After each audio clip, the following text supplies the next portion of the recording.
इससे पहले मैं स्टेशन पे भी गया था बेचने के लिए, तो वहाँ पे जो है कि पुलिस प्रशासन पैसे मांगते हैं। अच्छा। और परेशान करते हैं कि भाई अब तो यहाँ नहीं बेच सकते। रेलवे स्टेशन पर पैसा मांगता है? हाँ। कौन पैसा मांगता है आपसे? आरपीएफ वाले मांगते हैं भाई। आरपीएफ? यहाँ नहीं बेच सकते। रेलवे स्टेशन पर पैसा मांगता है? हाँ। कौन पैसा मांगता है आपसे? आरपीएफ वाले मांगते हैं भाई। आरपीएफ? हाँ, या फिर बेचना है तो पैसा। यहाँ पर भी कोई मांग रहा है? यहाँ पर भी काफी फोर्स लगी होगी, यहाँ पर भी लोग होंगे। कोई नहीं मांग रहा। मैं इसलिए ऐसा जगह चुना कि मतलब एक तो सर इसमें मतलब कमाई नहीं है, अच्छा, ऊपर से पुलिस को पैसे।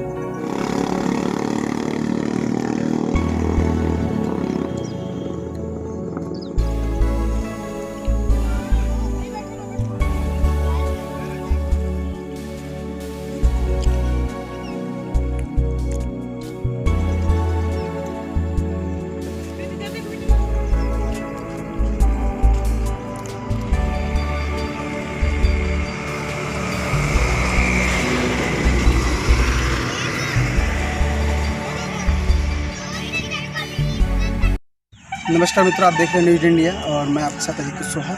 जैसा कि आप देख रहे हैं कि अभी हम खड़े हैं इस समय रिहन डैम के पुल पर, और रिहन डैम के पुल के पास इस समय खड़े हैं और हम इसी रास्ते से गुजर रहे थे, तभी हमारी नज़र एक ऐसे व्यक्ति के ऊपर पड़ी जो अपने हाथ में एक बल्टा और एक झोला लेकर के यहाँ पर टहलते हुए नज़र मुझे आया।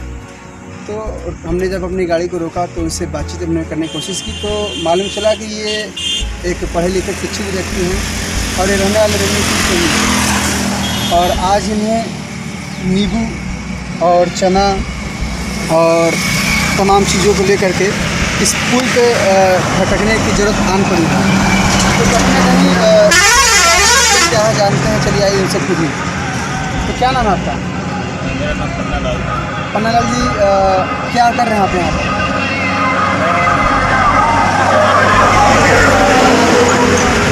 तो यहाँ चना बिक जाता है आपका? हाँ, लगभग बिक जाता है। डेली बेचते हैं आपके यहाँ? कहाँ के रहने वाले हैं आप? बुद्धि के रहने वाले हैं। और ऐसे रहते कहाँ हैं आप? रेणुकूट में। तो अभी लगभग ये चना इनकी कीमत कितनी होगी जितना आप चना लिया? ये लगभग 300 का पर डे का रहता है। लागत मूल्य क्या है इसकी? लागत ही बता रहा हूँ, 300 की लागत है। और लगभग इसमें आपको मिल कितना जाता है? आपका की आवश्यकता क्यों पड़ी आपको? क्या आपने पढ़ाई लिखाई नहीं किया? पढ़ाई तो किया हूँ सर, लेकिन चना बेचने का जो मुझे आवश्यकता पड़ी, 2-3 कारण हैं इसमें। पहला नंबर तो बेरोज़गारी है, ठीक। दूसरा नंबर ये है कि हम बेच के मतलब बैठना नहीं चाहते हैं किसी तरीके से, चाहे सरकार भले ही रोज़गार के मतलब रोज़गार नहीं दे सकती है। तो हमने अपना नया धंधा शुरू किया कि बैठ के रहने से अच्छा है कुछ न कुछ किया जाए, ठीक। तो आपने शिक्षा के क्षेत्र में अब तक कहाँ तक अपने आप को पहुँचाया है? मैंने इलेक्ट्रॉनिक से आपने डिप्लोमा किया है? किस साल में पास आउट हैं आप? 2014 पास आउट है। डेट ऑफ बर्थ है आपकी? 18 जनवरी 1994। 94, मतलब आपकी उम्र हो चुकी है 27 साल। जी सर। और अभी तक आप बेरोजगार हैं, मतलब पढ़ाई करने के बाद भी? बिल्कुल। इंजीनियरिंग करने के बाद कहीं आपने फॉर्म भरा या फिर कुछ ऐसा काम किया आपने जिससे कि आपको नौकरी मिल सके? कभी कोशिश किया नहीं? कोशिश तो किया, लेकिन ज़्यादातर मतलब ऐसा रहा कि कई बार कोशिश किया और कंपटीशन भी ज़्यादा था, और जैसे कि फैमिली हालात उतना अच्छा था नहीं कि मैं प्रॉपर पढ़ाई कर सकूं, जी, तैयारी कर सकूं, और वैकेंसी भी उतनी नहीं आती थी, जी। तो बीच में 2-3 साल से तो वैकेंसियाँ बहुत कम ही आई है, और ऐसे में क्या किया जाता है, इसके लिए कुछ न कुछ सोचना पड़ेगा। तो घर में माता पिता हैं?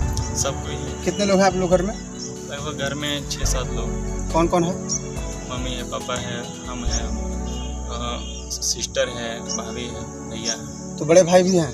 जी। वो कुछ करते हैं? क्या करते हैं वो डिलीवरी बॉय का जॉब करते हैं। कहाँ, किस स्थान पर? दुद्धि में। दुद्धि में। और आप लोग दुद्धि के रहने वाले हैं? जी सर। तो रेणुकूट में कहाँ, मतलब कि भाड़े पर रहते हैं या फिर अपना कोई कमरा है, कैसे कहाँ? अपना रूम लेके रहता हूँ। किराए पर? जी। अकेले रहते हैं आप? जी। तो आप रेणुकूट में इसलिए रहते हैं कि आपको चना बेचना है? मुझे बिजनेस करना है। बिजनेस करना है? क्योंकि मैंने कई जगह जॉब भी देखा, ठीक, जॉब कर रहा था, तो वहाँ पे उतनी ही सैलरी मिलती है, मतलब कि लगभग 300-400 इससे ज़्यादा नहीं मिलता है। ठीक, तो उसमें मेरा फ्यूचर सेफ नहीं दिखा। ठीक, फिर मैंने सोचा कि जब मुझे ये 300-400 रुपये के लिए नौकरी करना है तो उससे अच्छा मैं अपना खुद का बिजनेस स्टार्ट करूँ, उसमें ग्रोथ करूँ। ठीक, और अगर एक आदमी अच्छा कर सकता हूँ तो अपने बिजनेस को डेवलप करूँ मैं छोटा मोटा, या फिर क्योंकि देखिए आजकल की जो जितनी सारी मतलब नौकरियाँ हैं सभी प्राइवेट होती जा रही है। ठीक, तो उसमें हम क्यों अपना फ्यूचर बर्बाद करें, और लाइफ टाइम के लिए हम ठेकेदार के अंडर में काम करने से अच्छा है हम अपना खुद का धंधा शुरू करें। ठीक, तो ये सारी चीज़ें हैं, आप प्राइवेटीकरण को समझ ही रहे हैं। ठीक, हम सारा चीज़ मतलब हम लोग पूरा मेहनत करते हैं, उसके बाद हमें सैलरी कुछ नहीं मिलता है। तो अभी जो स्थिति हमारे उत्तर प्रदेश की सरकार, जैसा कि योगी सरकार ने अभी दावा किया है कि हम कई लाख लोगों को जो है रोज़गार देंगे, उस पर क्या कहना आपका? जब योगी सरकार में नहीं थी तो भी उसने दावा किया था। सर, दावा से कुछ नहीं होता है, ठीक ना, हर नेता तो दावा ये बात तो करेंगे ही। ठीक, लेकिन ज़मीनी स्तर पे वो चीज़ें मिले तब तो माना जाए ना सर। तो क्या कहना आपका कि योगी सरकार के दावे विफल नज़र आ रहे हैं? सर, वो हम क्या कहेंगे, वो सारी जनता नहीं, आपका अपना ओपिनियन क्या है? आज आप चना और प्याज और मिर्चा और क्या क्या झोले में क्या क्या रखे हैं आप? अरे वो पेपर है, नींबू है, नमक है ना? जी। तमाम चीज़ों को आप लेके घूम रहे हैं। आपको ऐसा मतलब आपने इंजीनियरिंग किया है, आपको गिल्टी फील नहीं होती है? नहीं। और ऐसा नहीं लगता कि यार मैं इंजीनियर रैंक का व्यक्ति हूँ और मैं चना बेचूँ, ऐसा आपको गिल्टी नहीं होता? ऐसा नहीं फील होता कि मेरी बेइज्जती होगी? अब तो नहीं होता है, अब तो नहीं होता, इसलिए नहीं होता है क्योंकि मैं दुनिया देख रहा हूँ। ठीक ना सर, और इतने सारे लोग बेरोजगार हैं। ठीक, उससे अच्छा मैं कुछ कर रहा हूँ। तो कितने सालों से आप यहाँ पीपरी डैम पर आप चना बेचते हैं? कितने समय से? यहाँ पे फिलहाल मैं ज़्यादा नहीं, 10-15 दिन से, मतलब 10-12 दिन से स्टार्ट किया। तो इस चना बेचने के मतलब कि कार्य को आपने प्रेरणा मिली आपको, या फिर आपने खुद से सोचा या किसी ने सलाह दिया? नहीं, ये तो मैंने खुद प्लान किया। ठीक, कि मुझे कुछ न कुछ बिजनेस स्टार्ट करना है। मेरे हिसाब से मेरा उतना बजट भी नहीं था। ठीक, मैं बड़ा बिजनेस के हिसाब से कर सकूँ, तो मेरे पास छोटा बिजनेस था, तो छोटा बजट था, तो छोटे स्तर से स्टार्ट किया। ठीक, और आपके जूते मुझे ऐसा देखने से ऐसे आभास हो रहे हैं कि वो जूते जो है कहीं ना कहीं बाथरूम से रिलेटेड है, या फिर किसी ब्रांड के जूते हैं? सिक्योरिटी के कर रहा था। किस कंपनी में? SIS के जूते हैं ये? जी, तो उसमें मैंने बाद में इसलिए छोड़ दिया क्योंकि एक तो मान लीजिए उसमें 300 रुपये में भी मिलना है। ठीक, 371 रुपये रेट है जी, और उसमें फ्यूचर तो है नहीं। फ्यूचर इसलिए नहीं है कि ये समझ लीजिए कि पहली बात तो उसमें ग्रोथ नहीं होना है। ठीक, उसमें 10 साल से लोग 10 साल 5 साल से लोग वर्क कर रहे हैं, लेकिन उन लोग की भी सैलरी मतलब 300 हाँ उतना का उतना ही है, स्थिर है, मतलब हाँ स्थिर है। कुछ महंगाई से कोई लेना देना नहीं है, वो महंगाई से कोई लेना देना नहीं है। ठीक ना सर, तो मैंने यही सोचा कि मैं SIS में फ्यूचर बर्बाद करूँ, क्योंकि वो एक कॉन्ट्रैक्ट सिस्टम से चलता है। ठीक, कॉन्ट्रैक्टर बेस पे भले ही मान लीजिए कि कंपनियां उसको ज़्यादा देती हैं, लेकिन हमें उतना ही मिलता है जितना SIS देती है। ठीक, एक फिक्स अमाउंट है वो? हाँ, वो फिक्स अमाउंट है। अब ग्रोथ कुछ नहीं होता। मैंने मतलब पता किया उसके बारे में, तो बोलते 2 रुपया 5 रुपया ऐसे ही बढ़ता है। महंगाई तो 2 रुपये 5 रुपये बढ़ेगा। हाँ, बस इससे ज़्यादा कुछ नहीं बढ़ता है। तो मैंने सोचा कि उससे इसमें अपनी पूरी लाइफ बर्बाद करने से अच्छा अपना खुद का डेवलप करके ठीक खुद का ही बिजनेस बढ़ाएं। तो आप निकल पड़े हैं, जैसा कि आप देख रहे हैं अभी हमारे साथ। आपका नाम फिर से मैं जानना चाहूँगा? पन्नालाल जी। पन्नालाल जी एक बिल्कुल जुझारू युवक हैं, और देखने से आपको आभास हो रहा होगा इतनी लंबी चौड़ी शरीर और एक हाथ में बल्टा, एक हाथ में झोला लिए हुए ये किस तरह से स्ट्रगल कर रहे हैं। और मुझे नज़र आया ये सोनभद्र ज़िले के पीपरी डैम के पास एक पुल बना हुआ, जिस पुल पर हम लोग खड़े हैं, और यह रिहंद डैम है। और काफ़ी लोग दूर दूर से यहाँ पर पर्यटक भी घूमने को आते हैं, देखने को आते हैं। आपको कैमरामैन से चाहूँ कि आप उधर दिखाएं। यह जो बांध है, इस बांध के बारे में आपको पन्नालाल जी कुछ पता है? जी सर, ये बांध आपका गोविंद बल्लभ पंत के सागर के नाम से जाना जाता है। जी, हमारे सोनभद्र ज़िले में है। और यहाँ यहाँ से बिजली उत्पादन होता है। तो ऐसा कहा जाता है कि यहाँ से बिजली कई राज्यों में जाता है। बिल्कुल सर, बहुत सारे राज्यों में जाता है। तो यहाँ की बिजली के बारे में आपका क्या कहना अपना, जैसा कि आप बहुत जुझारू हैं इसलिए मैं आपसे इस विषय देखिए पे सर, बिजली के बारे में तो यही कहना चाहते हैं कि यहाँ जैसे कि जिस हिसाब से सोनभद्र जिला जो है भारत सरकार को राजस्व दे रहा है, उस हिसाब से हमारे क्षेत्र का विकास बिल्कुल नहीं। अच्छा, आपके कहना लगा कि जितना लाभ इस डैम से अन्य राज्यों को मिल पा रहा है उसका पूरा लाभ हमारे नगर को ही नहीं मिल पा रहा है। बिल्कुल नहीं मिल पा रहा है। क्या बिजली आपके यहाँ मिलती है? बिजली हमारे यहाँ मिलती है, लेकिन जिस हिसाब से जिस तरीके से मिलना चाहिए उस हिसाब से नहीं। तो कितने घंटे बिजली आपके रेणुकूट जिस नगर में आप रहते हैं, जी जी, कितने घंटे बिजली वहाँ पर आपको मिल पाती है? मैं तो निकल जाता हूँ, उतना पता नहीं रहता, लेकिन मैं ज़्यादातर देखता हूँ लाइट बहुत ज़्यादा कट जाता है। ठीक। अच्छा, लाइट कट जाता है। हाँ। तो फिर भी कितने घंटे लगभग बिजली रहती होगी? लगभग हम देखा जाए तो वही 12-15 घंटे इस हिसाब से 12-15 घंटे बिजली मिल पाती है जी।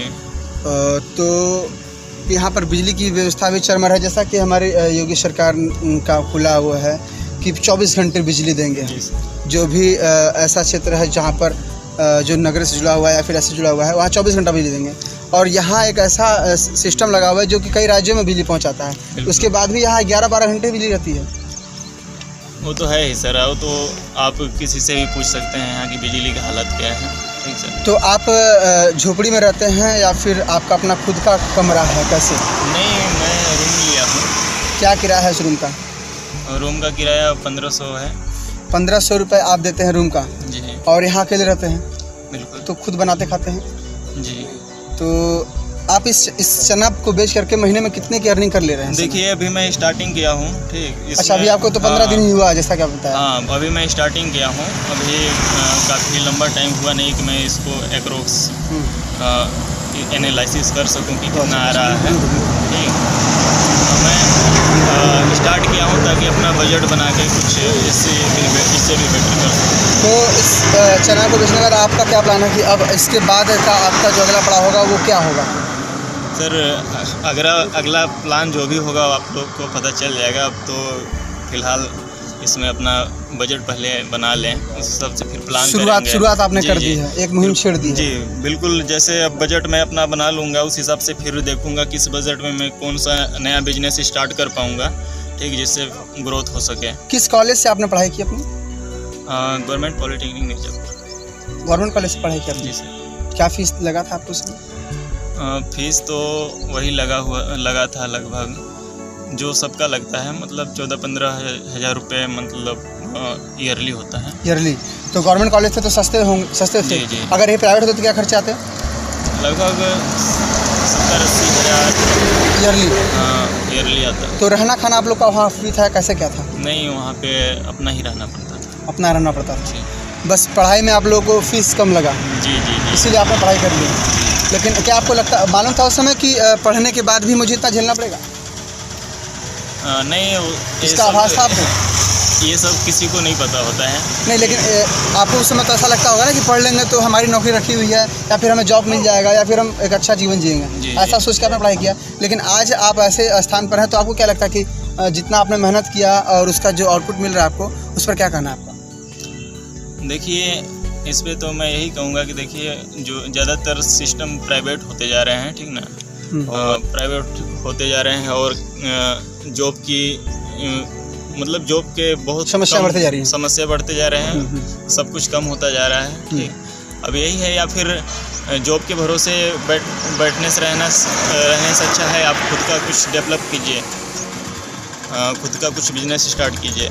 जी जी। तो 15 दिन से हमारे साथ अभी जुड़े हुए हैं, देखा आपने एक जुझारू युवक हैं और ये 15 दिन से निरंतर जो है चना बेच रहे हैं और इस चना को बेच के ये डेली 200-300 रुपये कमा लेते हैं।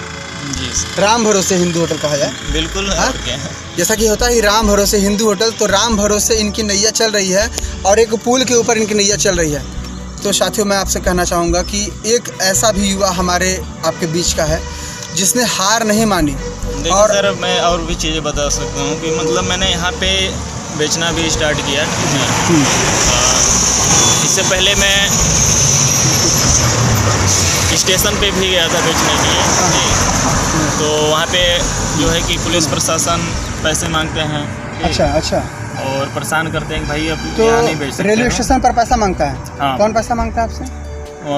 आरपीएफ वाले मांगते हैं भाई। आरपीएफ नहीं बेच सकते रेलवे हो। स्टेशन पर पैसा मांगता है? हाँ। कौन पैसा मांगता है आपसे?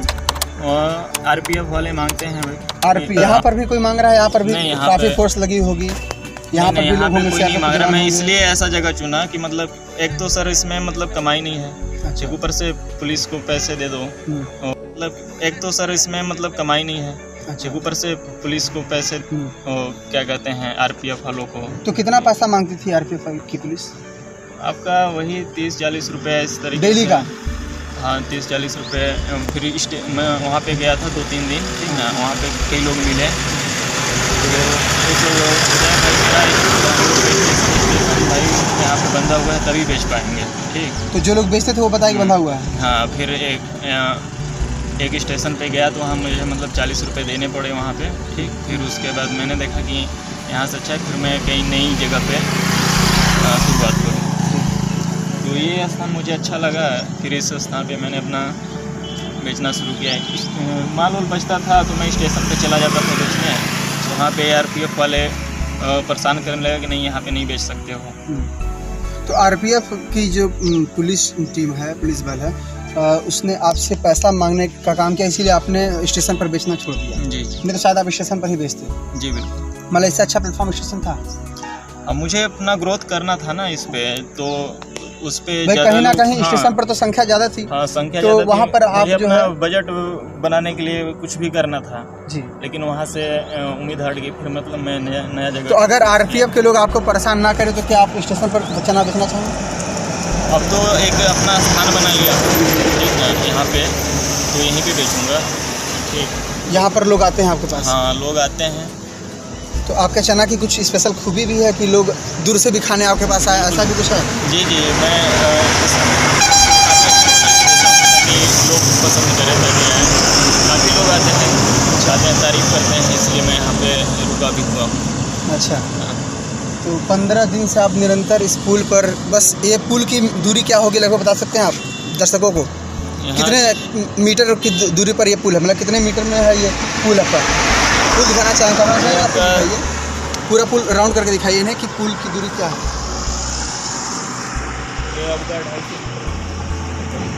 250-300 मीटर का है ये पुल, और इसी 250-300 मीटर से आपने एक नए जीवन की और एक नए पहल की शुरुआत कर दी है।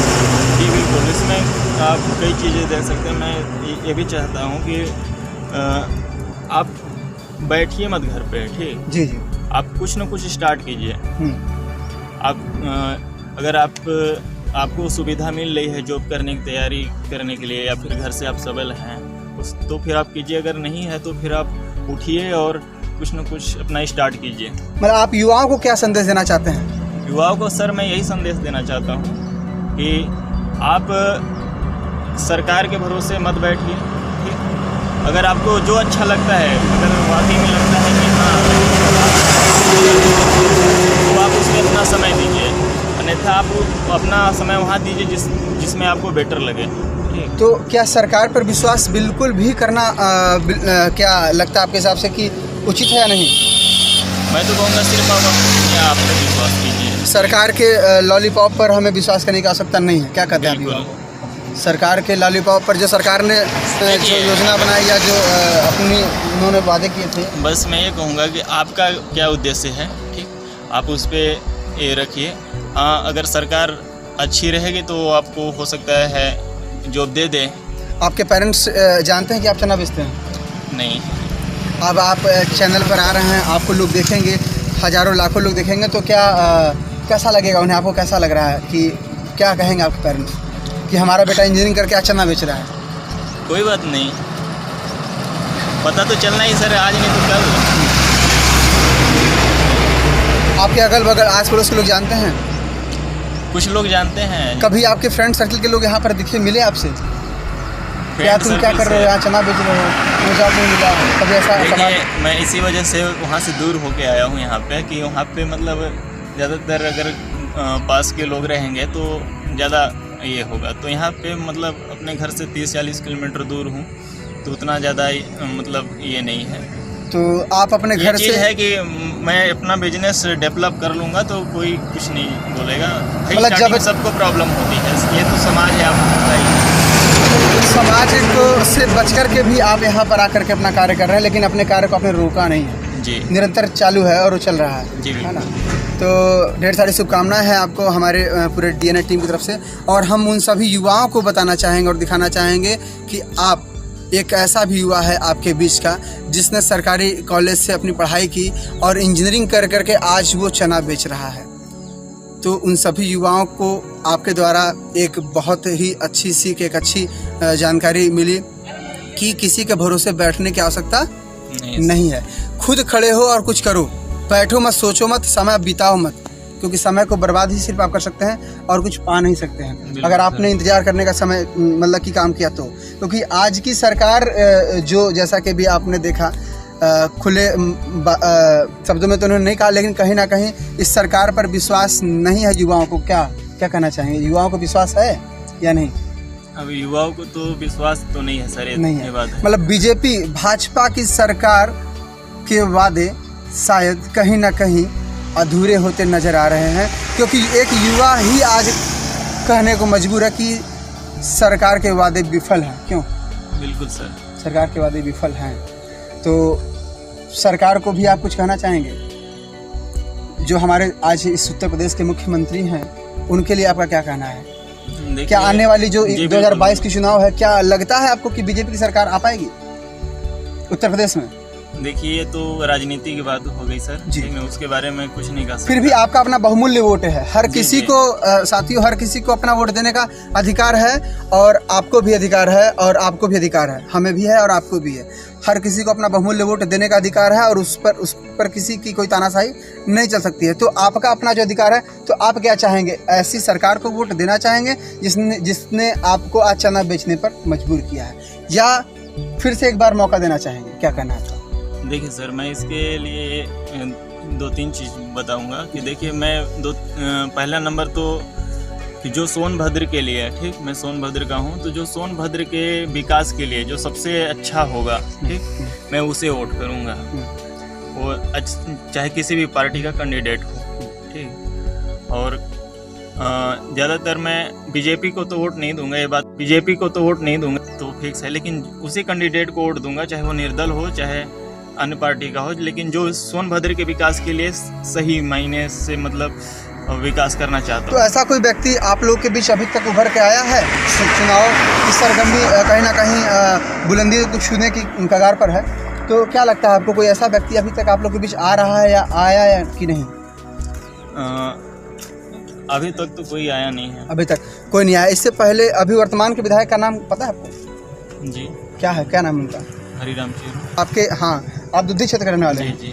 तो आपके दुद्धी क्षेत्र के विधायक वो हैं, कभी आपने उनसे मिला तो नहीं, देखा हूँ। देखे हैं? कभी उनसे बातचीत किया आपने? नहीं, कभी बातचीत नहीं किया। आपने अपनी समस्या को रखने का काम किया कि चेरो साहब या फिर विधायक जी, हमारे साथ ये समस्या है, हम पढ़ लिख करके और सरकारी कॉलेज से पढ़ने के बाद ही बेरोजगार हैं, कभी उनसे अपनी बात कहने की कोशिश की आपने? नहीं सर। कभी वो आप लोगों से मिले, बेरोजगारों की कभी बैठक की या कभी मीटिंग हुई या कभी बेरोजगारों की कोई सभा हुई? नहीं। चुनाव जीतने से पहले तो उन्होंने बहुत सारे सभाएं की, चुनाव जीतने के बाद क्या उन्होंने कोई सभा का आयोजन किया नहीं किया? नहीं, अब तक तो कोई आयोजन नहीं हुआ। चुनाव जीतने के बाद कोई आयोजन नहीं हुआ। कभी आप लोग घर आते हैं या किसी समस्या को लेकर के आप लोगों से मिलते जुलते हैं? नहीं, चुनाव के टाइम में आते हैं। अच्छा, चुनाव के टाइम में आते हैं विधायक जी, और चुनाव के बाद मेरे गांव में आए हुए थे जब, अब क्या नाम है आपके गांव का? खजुरी जिला पंचायत का जब चुनाव हो रहा था, तो विधायक भी चुनाव लड़ रहे थे क्या? उनकी शायद बहू लड़ रही थी, शायद जीती भी है। क्या नाम है उनकी बहू का, पता है आपको? नाम नहीं पता। विधायक जी किस पार्टी से हैं आपके? वो अपना दल से थे। अपना दल यस के हैं विधायक जी? हाँ, अपना दल यस, वो बीजेपी के गठबंधन से पार्टी नहीं है। अच्छा। तो विधायक जी इससे पहले भी कभी विधायक रहे हैं या फिर प्रथम?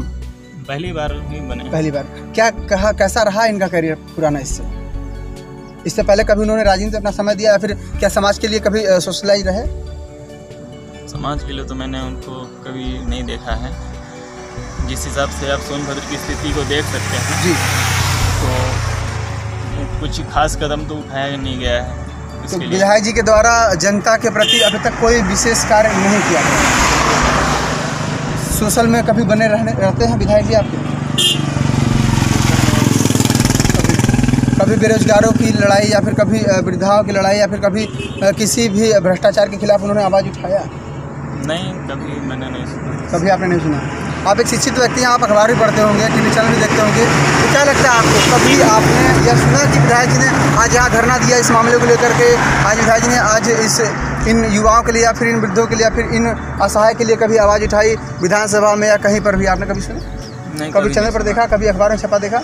नहीं, उनका हेडलाइन तक भी नहीं आता कभी। हेडलाइन। विधायक जी का घर आपने देखा है? हाँ, देखा है। कैसा है विधायक जी का घर? घर तो है, ठीक ठाक है, घर बनवाए हैं। क्या तल्ले का विधायक जी का घर है? मैं तल्ला नहीं गिनने गया था, मतलब समस्या से गया था तो कैसा लगा, मतलब कि कैसा घर है वो? मिट्टी का है, पक्के का है, पक्के का ही आलीशान बंगला है या फिर एक नॉर्मल घर है छोटा मोटा? ये नया घर बनाए हुए हैं और उनका पुराना घर भी है। अच्छा, तो पुराना घर कैसा था? पुराना घर वही है, मान लीजिए जैसे खपड़ेल का सा। खपड़ाल का था। विधायक बनने से पहले विधायक जी रहते थे खपड़ाल के घर में, है ना? और विधायक बनने के बाद की क्या स्थिति है? उनका अपना खुद का मकान है।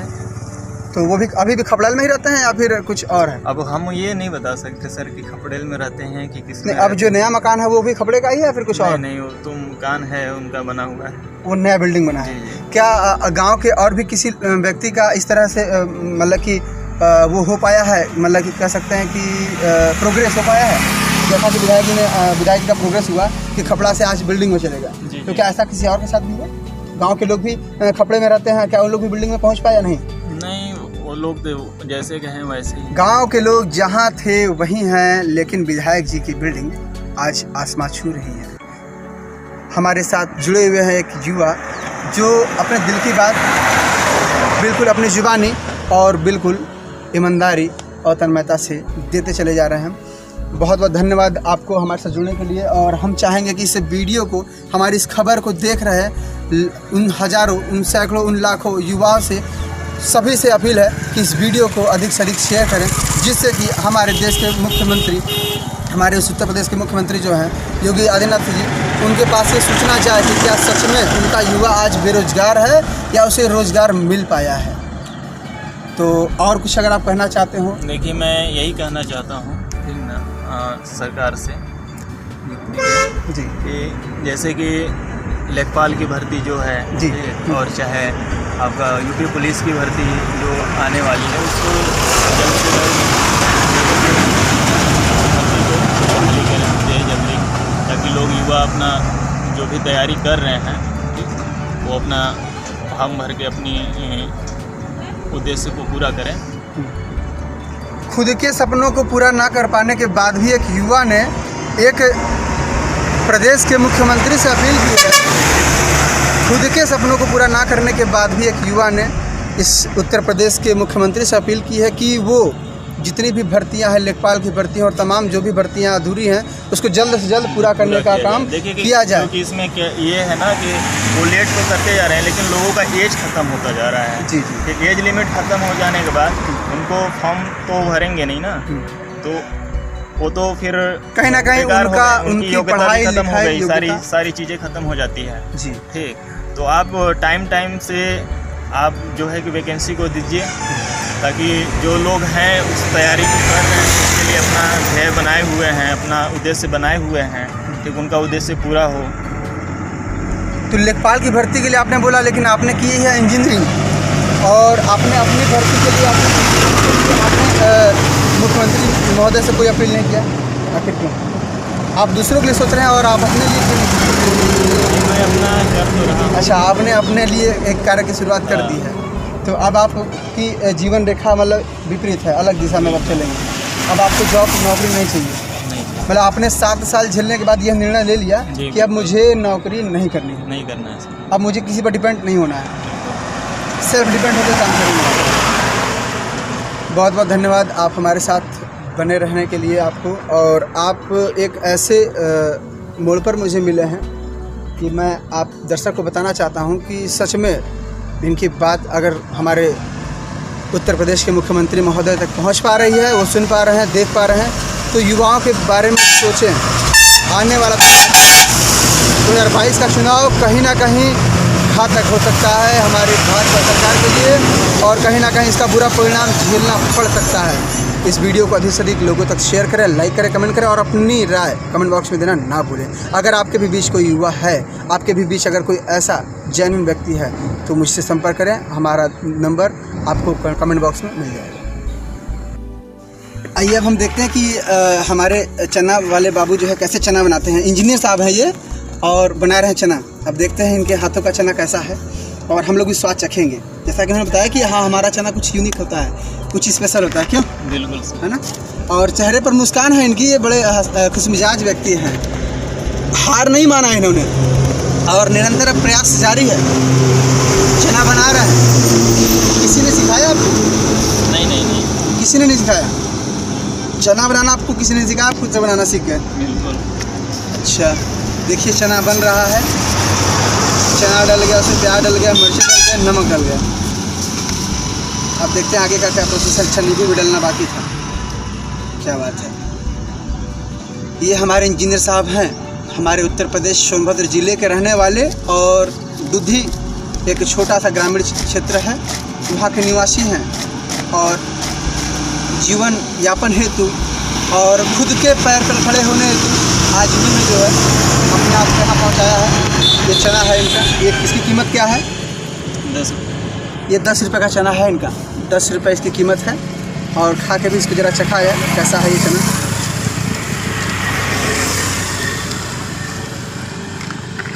कहा जाता है कि मेहनत एक दिन रंग जरूर लाती है। हर व्यक्ति सफल एक दिन में नहीं, लेकिन एक दिन जरूर हो जाता है। तो उसी सफलता के पीछे हमारे युवा आज निरंतर तत्पर हैं और आगे बढ़ रहे हैं। ढेर सारी शुभकामनाएं हमारी तरफ से भी, हमारे पूरी टीम की तरफ से, कि आप निरंतर इस तरह से आगे बढ़ते रहें। शुक्रिया सर। बने जिससे कि युवा आपको देख करके जागृत हो, कहीं ना कहीं प्रेरित हो और कहीं ना कहीं वो हताहत ना हो, क्योंकि ये वही डैम है साथियों। मैं बताना चाहूँगा आपको कि ये वही डैम है जहाँ से कभी हम लोगों ने खबरें भी कवरेज किया है। खबरों को हमने देखा कि कुछ लोगों ने हताहत हो करके यहाँ से खुदकुशी कर ली। जी हाँ, ये वही डैम है जिस पुल पर खड़े होकर के कितने युवाओं ने अपनी जान दे दी, कितनों ने एग्ज़ाम का जो है रिजल्ट आने के बाद उन्होंने अपने आप को संभालने का काम नहीं किया और संभल नहीं पाए, और इसी पुल के ऊपर से छलांग लगा करके कितने युवा, कितने युवती ने अपनी जीवन की लीला समाप्त कर ली। जी हाँ, जीवन की लीला समाप्त कर ली। आपको कभी ऐसा आभास, मतलब ऐसी भावना आपके दिल में कभी नहीं आई? देखिए, हताहत जब कभी आप हुए तो ऐसा लगा नहीं आपको कि मेरे भी जीवन का कोई मकसद नहीं रह गया? वही सोचा हूँ, फिर तभी तो कर रहा हूँ ना, अब कुछ नया करने के लिए।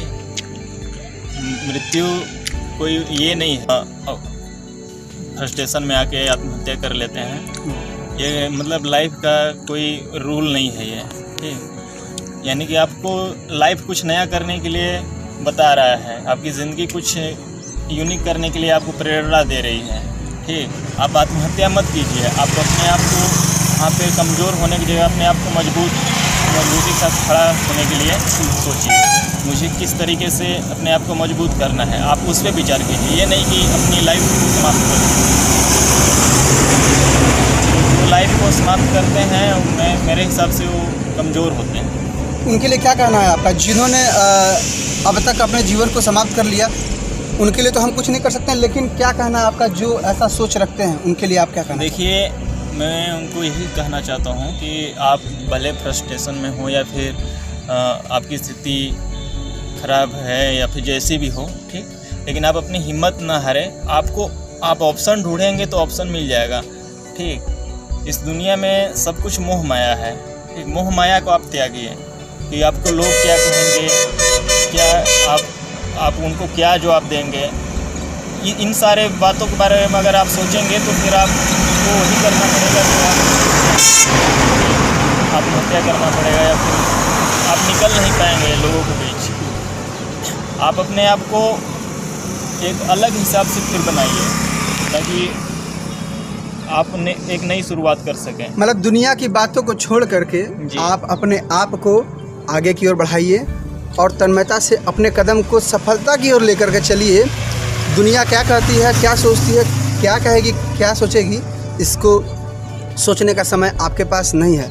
उतना अगर समय आपने अगर अपने कर्मों में दिया, अपने सफल इरादों में दिया, तो शायद सफलता एक दिन में नहीं, लेकिन एक दिन ज़रूर आपके पास होगी। इसी उम्मीद के साथ हमारे युवा, और फिर से आपका हम नाम जानना चाहेंगे।